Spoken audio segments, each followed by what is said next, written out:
गर्मियों की दोपहर थी। स्कूल का मैदान खाली पड़ा था। बस एक छोटी लड़की थी, घुंघराले बाल, गुलाबी हेलमेट और पीठ पर एक छोटा बैग जिस पर लिखा था जेड। उसका नाम था जुजू। जुजू बहुत तेज थी, दिमाग भी, पैर भी, लेकिन उसे इंतजार करना बिल्कुल पसंद नहीं था। टीचर हमेशा कहते, जुजू, तू बड़ी होकर या तो साइंटिस्ट बनेगी या फिर स्कूल उड़ा देगी। उस दिन जब सारे बच्चे घर जा चुके थे, जुजू अपनी टूटी हुई स्केटबोर्ड ढूंढने लॉस्ट एंड फाउंड रूम में पहुंची। कमरा बहुत पुराना था।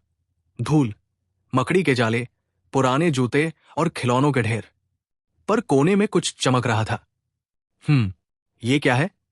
जुजू ने टॉर्च जलाकर देखा। वहां रखा था एक नीले रंग का चमकता हुआ स्कूटर, एकदम नया, हैंडल पर कई रंगों के बटन और पीछे लिखा था प्रॉपर्टी ऑफ TIME, इसे चलाना मना है। जुजू मुस्कुराई। चलाना मना है तो मतलब चलाना ही चाहिए। उसने स्कूटर को खड़ा किया, लाल बटन दबाया, जैप। तेज रोशनी चारों तरफ फैल गई। जुजू ने आंखें बंद कर ली। जब खोली तो सब कुछ बदल चुका था। चारों ओर रेगिस्तान था। ऊंचे पिरामिड खड़े थे और सफेद कपड़ों में लोग दौड़ रहे थे। एक सैनिक चिल्लाया, चोर! वो सूर्य की गाड़ी चला रही है। जुजू ने घबराकर कहा, रुको, ये तो मिस्र है क्या? स्कूटर अपने आप तेज होने लगा। जुजू चिल्लाई, अरे, इसका ब्रेक कहाँ है? वो हवा में उछला और रेत के ऊपर से उड़ता हुआ पिरामिड के पास जा उतरा। वहां एक छोटा लड़का आया, सिर पर सोने का मुकुट। उसने कहा, मैं प्रिंस टट हूं। ये जादुई चीज कहां से आई? जुजू ने मुस्कुराते हुए कहा, लंबी कहानी है टट, तू बस पीछे बैठ जा। टट को लगा ये कोई सूर्य देवता का वाहन है। दोनों स्कूटर पर बैठकर शहर में घूमने लगे। लोग चिल्ला रहे थे, देखो, सूर्य की रथ आ गई। तभी जुजू की घड़ी बीप करने लगी। स्क्रीन पर लिखा आया, समय पुलिस चेतावनी, अनधिकृत टाइम जंप। घड़ी में से एक आवाज आई, हेलो जुजू, मैं हूं टेक, तुम्हारा टाइम असिस्टेंट। तुम अभी मिस्र में हो, 1320 ईसा पूर्व, और तुम बड़ी मुसीबत में हो। जुजू बोली, वाह, बोलने वाली घड़ी, कितना कूल। टिक बोला, कूल नहीं, मूर्खता। टाइम पुलिस आ रही है। अचानक आसमान से एक चांदी का जहाज उतरा, नीली लाइट्स के साथ। वहां से एक लंबा आदमी निकला, कैप्टन क्रोनो। उसने कहा, इस स्कूटर से दूर हटो, ये टाइम विभाग की संपत्ति है। जुजू ने टट को देखा और कहा, सॉरी टाइम अंकल, फिर मिलते हैं। उसने बटन दबाया, जैप, और दोनों गायब हो गए। जुजू ने आंखें खोली और देखा एक विशाल छाया। फिर आया एक भयंकर गर्जन, टिक, ये मिस्र नहीं है ना? टिक बोला, स्वागत है, आप है जुरासिक युग में, 70 लाख साल पहले। जुजू ने ऊपर देखा, सामने था एक टीरेक्स। वो मुंह खोलकर गरजा, अबे चल न स्कूटर, जल्दी। स्कूटर जोर से गूंजा और बिजली की तरह दौड़ा। डायनासोर के पैरों के बीच से निकलते हुए वो एक चट्टान के पुल पर उड़ा। जुजू हंसते हुए बोली, वाह, इसको कहते हैं डायनो ड्रिफ्ट। लेकिन तभी स्क्रीन पर चमका, पावर कोर कमजोर, तुरंत मरम्मत आवश्यक। टिक बोला, हर टाइम जंप से स्कूटर कमजोर हो रहा है। अगर ये कोर फट गया तो सारी टाइमलाइन गड़बड़ा जाएगी। जुजू बोली, तो इसका मैकेनिक ढूंढना होगा। टिक बोला, बिल्कुल। इसे बनाया था एक वैज्ञानिक, डॉक्टर वेगा ने। अचानक एक और पोर्टल खुला, टाइम पुलिस का जहाज। क्रोनो चिल्लाया, अब नहीं भाग पाओगी। जुजू मुस्कुराई, देखते हैं। उसने स्कूटर घुमाया, बटन दबाया और दोनों फिर गायब। जब रोशनी शांत हुई, जुजू ने आंखें खोली। चारों ओर शीशे के टॉवर, उड़ती कारें और रोबोट लोग। एक बोर्ड पर लिखा था, न्यू टोक्यो 3000। जुजू बोली, वाह, ये तो असली भविष्य है। टिक बोला, सावधान रहो, यही टाइम पुलिस का मुख्यालय है। जुजू एक स्केटिंग ट्रैक पर पहुंची, जहां रोबोट लड़के लड़कियां होवर स्केट से रेस कर रहे थे।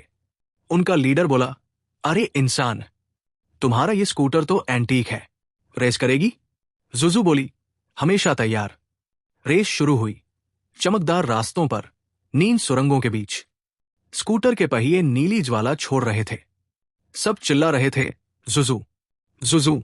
लेकिन तभी क्रोनो का जहाज सामने आया। रुक जाओ, समय का उल्लंघन।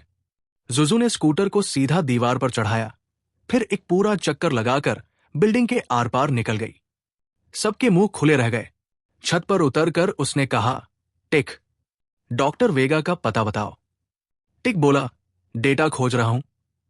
मिल गया, सेक्टर 9, वेगा लैब्स। सेक्टर 9 में एक पुरानी वर्कशॉप थी, टूटी मशीनें, उड़ते ड्रोन, और बीच में एक नीली रोशनी में खड़ा था एक होलोग्राम। एक बुजुर्ग औरत की आवाज आई, अगर तुम ये संदेश देख रही हो तो तुम नई राइडर हो। जुजू बोली, क्या आप डॉक्टर वेगा हैं? आवाज बोली, हाँ बच्ची, टाइम स्कूटर केवल उसी को चुनता है जिसके दिल में हिम्मत और करुणा दोनों हो। जुजू बोली, मुझे इसे ठीक करना है, वरना सारी टाइमलाइन टूट जाएगी। वेगा मुस्कुराई, इसे ठीक करने के लिए तुम्हें ढूंढना होगा हार्ड गियर, जो समय की सीमा पर छिपा है। टिक बोला, समय की सीमा?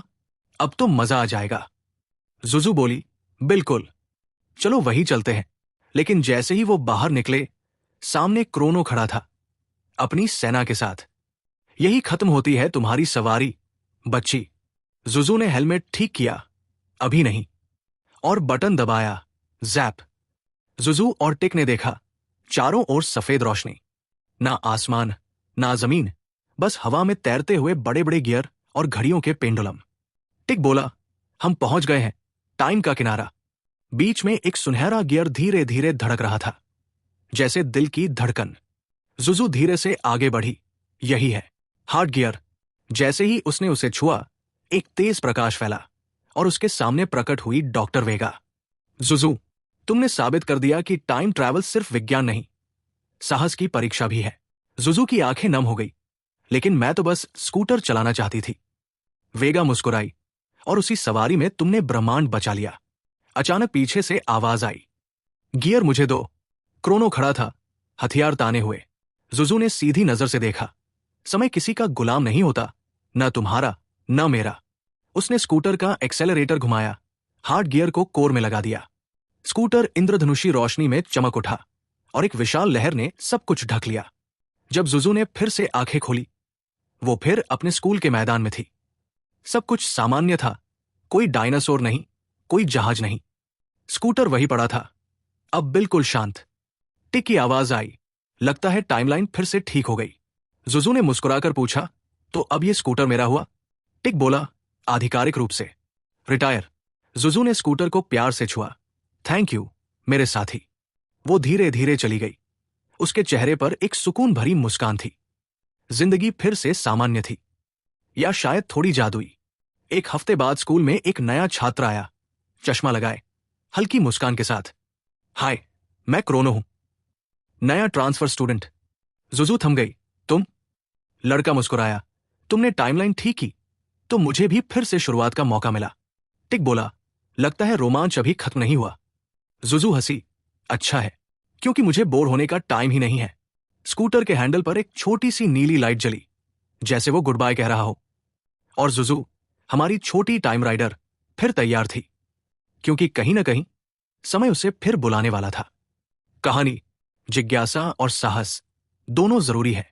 कभी कभी हम रोमांच की तलाश में निकलते हैं, पर उसी सफर में हम ये सीखते हैं, समय सिर्फ घड़ी में नहीं, हमारे दिल के अंदर भी चलता है।